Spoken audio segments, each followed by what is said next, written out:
Alright, I'm going to try explain this best I can without crying.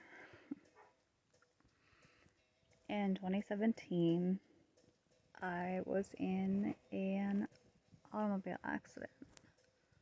I trusted my then boyfriend to drive me and my dog, apparently to a store to get Dr. Pepper, is what I've been told.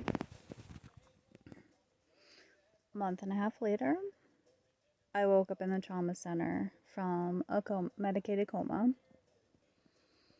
I had been run over in my passenger seat.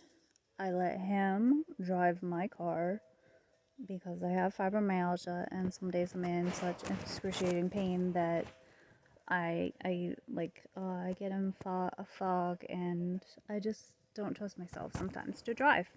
So instead, I trusted him. According to the police report, he was speeding and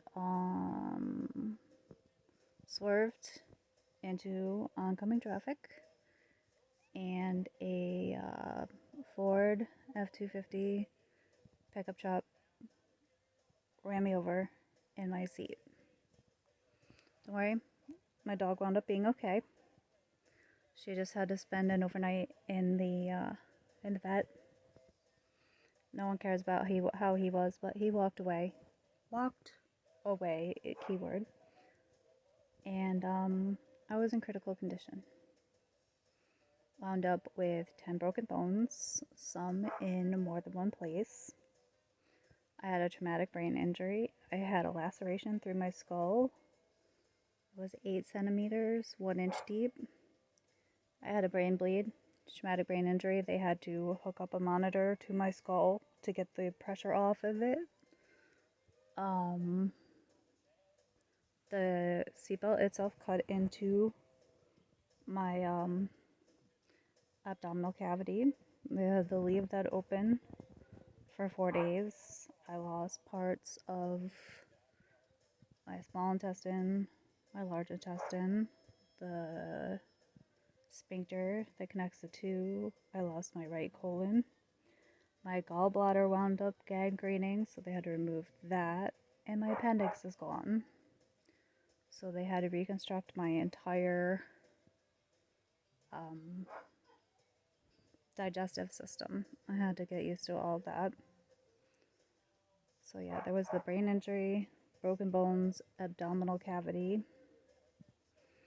I was bedridden and in the coma, and couldn't walk.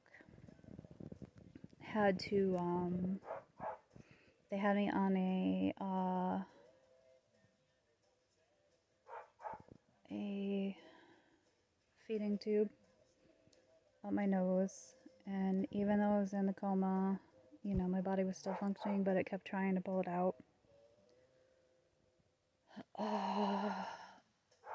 It took them 40 minutes to get me out of the car. Lost over 90% of my blood supply. Wound up getting 42 transfusions overall. 34 in the first 2 days, which I found kind of not humorous, but ironic because 34 is my favorite number. I had a tracheostomy where they had to insert a trach into my esophagus because I went into respiratory failure. I hardlined over 5 times. They had to bring me back. And from looking at me, you can barely tell anything I went through. I have scars all over me. I have so much hardware in my body right now because they had to put everything back together. I was smashed. I mean, I'm lucky to have legs right now.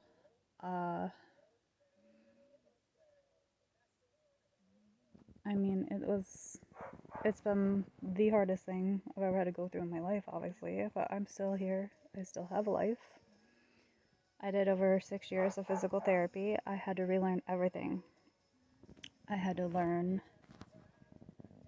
how to talk, how to eat, how to read, how to drink, how to go to the bathroom. Like everything that people take for granted, I had to relearn because of the brain trauma, and then just from being in the bed for 5 months without walking. In the beginning, I had to use a bedpan to go to the bathroom, and one hip had been broken and the other hip had been dislocated. So I had to use a special bedpan, and I had female nurses, I had male nurses, and you humble yourself very quickly. I did start driving again about 10 months after the accident, so I worked my way back up to it, and I'm writing a book about my whole entire experience. I'm trying to not say much about my ex that caused it because he abandoned me in the hospital fighting for my life. Obviously, ICU, you can only have 2 people, and it has to be direct family. But he has yet to apologize for almost murdering me with my own car. Car was totaled.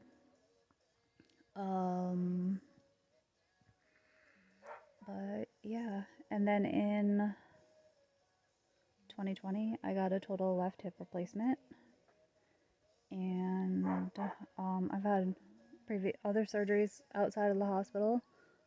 With the brain injury, I seem to be sending calcium to other areas, and with that, it's called heterotropic bone, and they have to keep going in and removing it because it's causing other types of pain, which I am dealing with right now, and I'm probably heading for my right total hip replacement, but first they need imaging, and that won't take place until next year, so I'm sure there's stuff I'm missing right now, but